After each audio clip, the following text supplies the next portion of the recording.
Aqui para conversar sobre economia nesse sábado. Sobre economia só tem um. Querido Gessner Oliveira está na ponta da linha, economista, colaborador aqui do Grupo Bandeirantes de Comunicação. Gessner, muito bom dia para você, Gessner, tudo bem?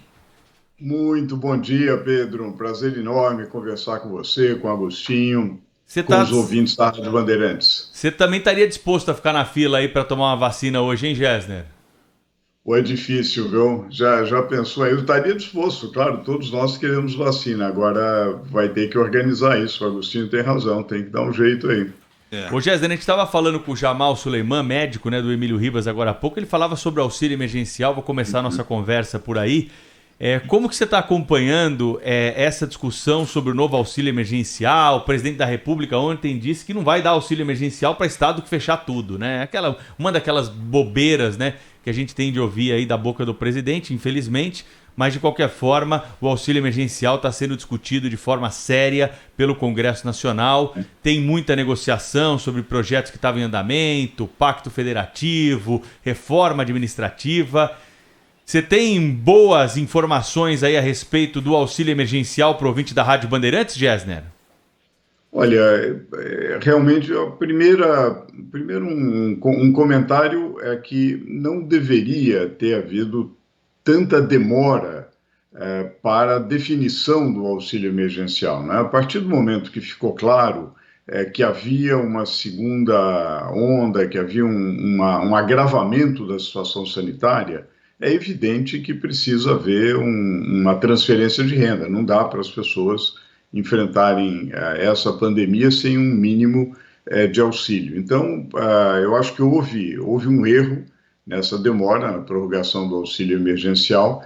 A previsão nas discussões do Congresso é que é algo que deva custar entre 30 a 40 bilhões de reais, que, dada a importância e urgência do assunto, é algo que precisa ser feito, deve ser aprovado. O problema é sempre, no Brasil, como financiar, né? Porque é fácil falar, olha, precisa ser feito, é urgente, é prioritário, vamos fazer, ok, só que é preciso encontrar uma fonte de financiamento.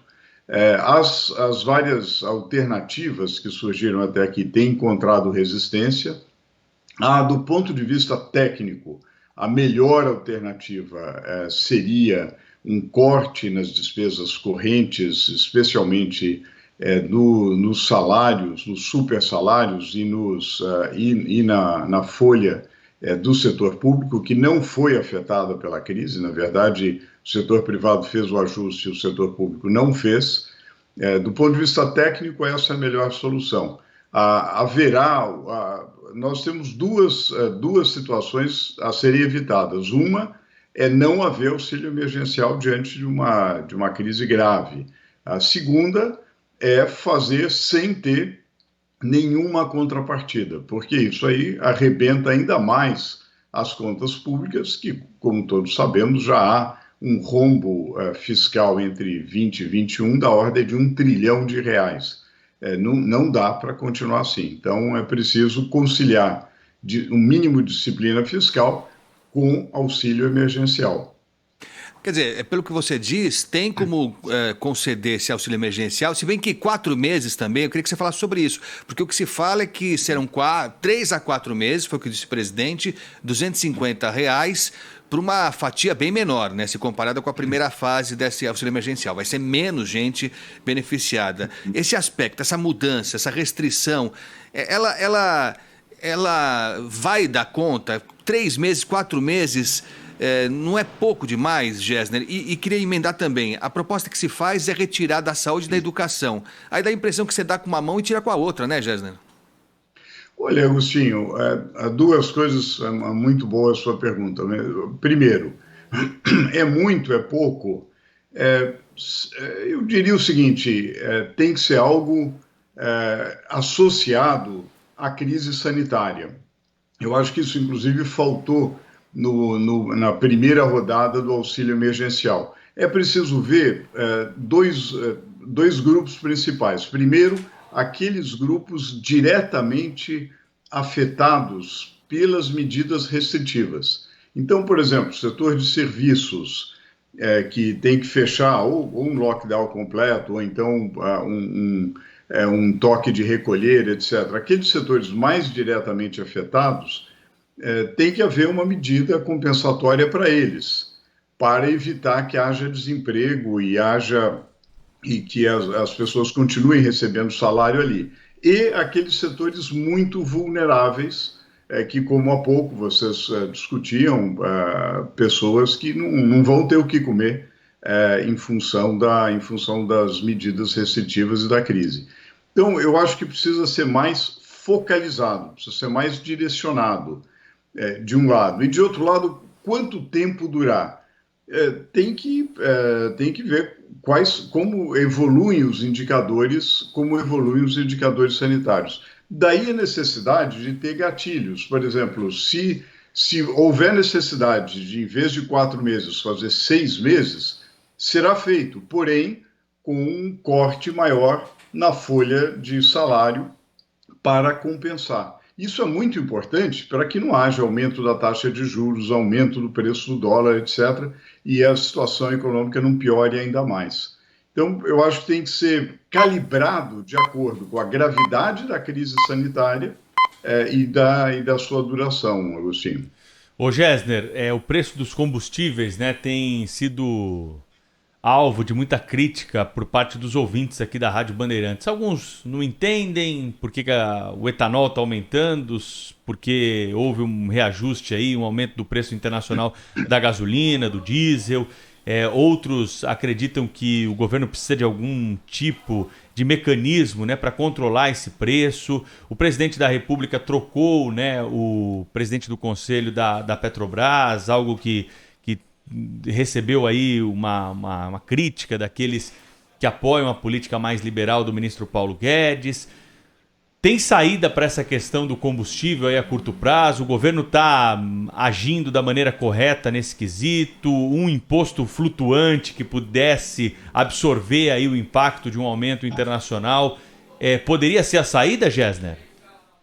Olha, eu acho que sim, Pedro. Eu acho que já há bastante tempo a gente vem falando que há saídas muito mais inteligentes do que aquelas que foram feitas. Eu acho que foi um determinado momento, foi um festival de horrores, né? Porque a interferência na Petrobras não ajuda em nada. A ingerência numa empresa de capital aberto, com ações negociadas, etc., não ajuda em nada, só desvaloriza uma empresa do Estado e dá um sinal muito ruim. Felizmente, houve vários sinais de que isso não teria prosseguimento. Agora, em relação ao preço dos combustíveis, que obviamente incomoda as pessoas, obviamente dói no bolso, etc., há uma realidade. O preço internacional do petróleo subiu mesmo, chegou a $65 o barril, houve uma forte recuperação do preço. Não é razoável você manter preço baixo no Brasil e preço alto no mercado internacional. Não faz o menor sentido. Pega bem falar que precisa manter o preço baixo, etc., mas não adianta.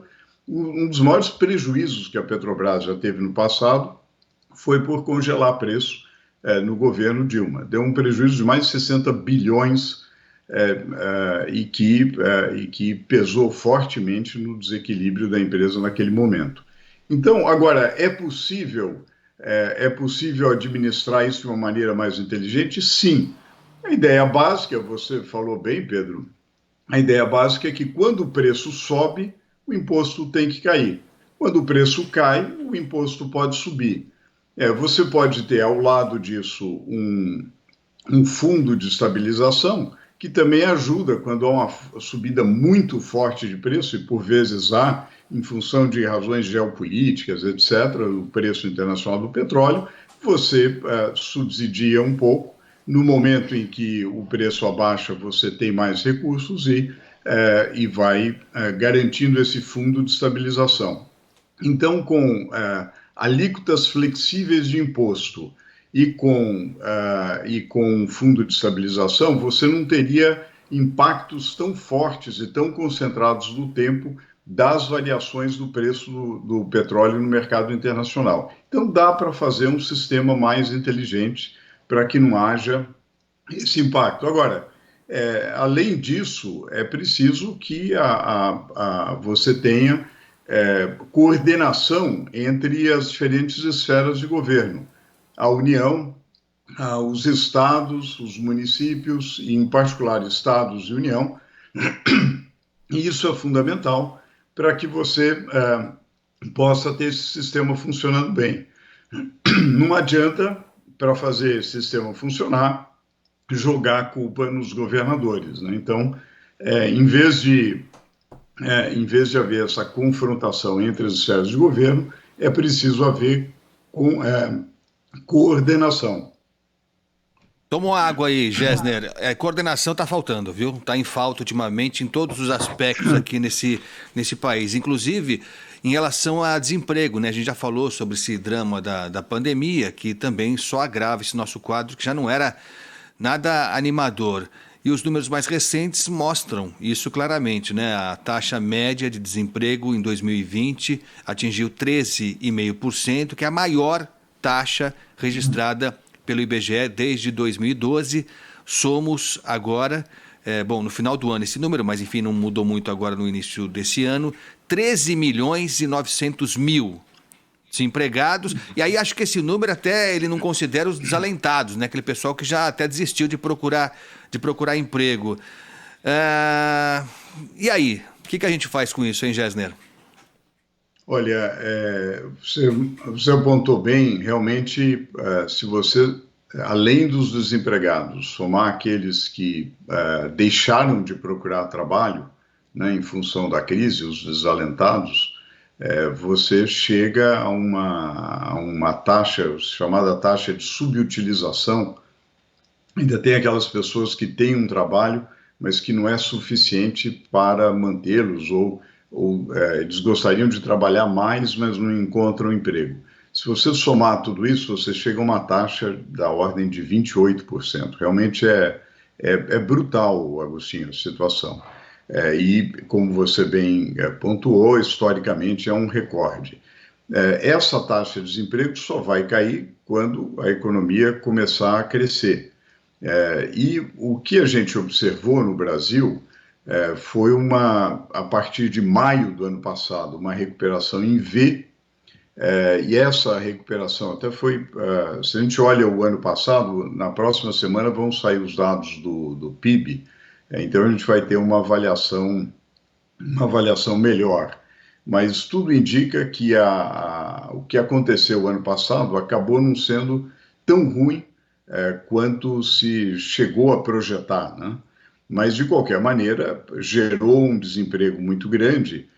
A recuperação foi relativamente rápida, comparando com outros países, comparando com a Argentina, com o México, mas esse agravamento da crise sanitária, que vocês discutiam há pouco aqui na Rádio Bandeirantes, o que acontece? Esse agravamento acaba gerando a necessidade de novas medidas restritivas e gerando uma nova queda na atividade. Provavelmente, neste primeiro trimestre de 21, nós teremos uma atividade econômica inferior àquela que era projetada inicialmente.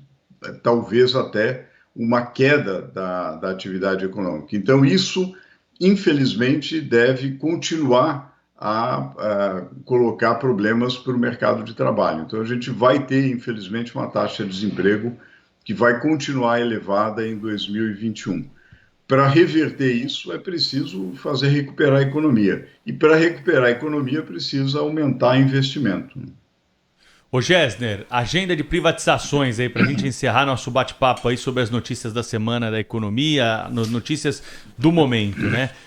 Quando a gente fala em privatizações, né, tem muitas questões que estão aí ligadas. Eu lembro que uma delas que a gente já discutiu anteriormente, em outra oportunidade, é o seguinte: é você vender, passar para a iniciativa privada, né, mediante aí um pagamento, uma outorga para a iniciativa privada, um bem que é gerido pela administração pública, pegar esse dinheiro, não jogar esse dinheiro em investimentos, jogar esse dinheiro para pagar a conta do mês, né? Então você vai ter ali um recurso extraordinário que vai ser usado para a folha do mês ali, e esse dinheiro acaba suprindo uma necessidade emergencial, mas não efetivamente utilizado para um investimento, para algo ainda mais positivo. Então, a iniciativa pública, né, abre mão aí de um gasto da gestão de um equipamento público, passa para a iniciativa privada, mas esse valor pago, né, acaba entrando, às vezes, na folha de despesas, né,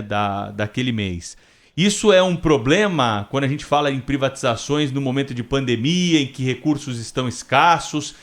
Precisamos ficar atentos sobre o destino desse dinheiro que vai ser arrecadado com leilões aí, como por exemplo da Eletrobras, dos Correios, que estão sendo mais uma vez aventados pelo governo federal?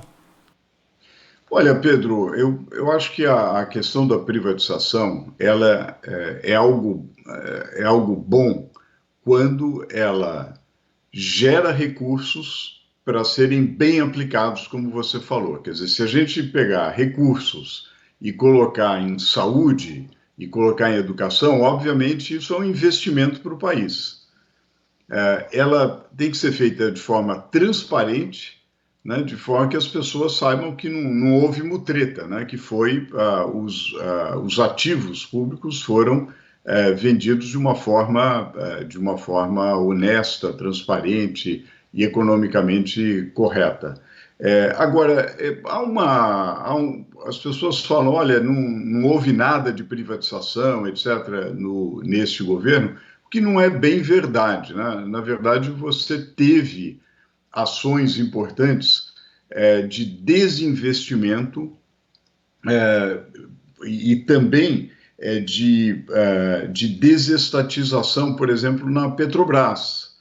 Se nós somarmos aquilo que houve de desestatização, ou seja, venda de subsidiárias, por exemplo, da transportadora de gás da Petrobras e outros ativos, se nós somarmos aquilo que o BNDES vendeu de participação em empresas, isso gera 135 bilhões de reais, quer dizer, não é pouco. É um recurso relativamente alto.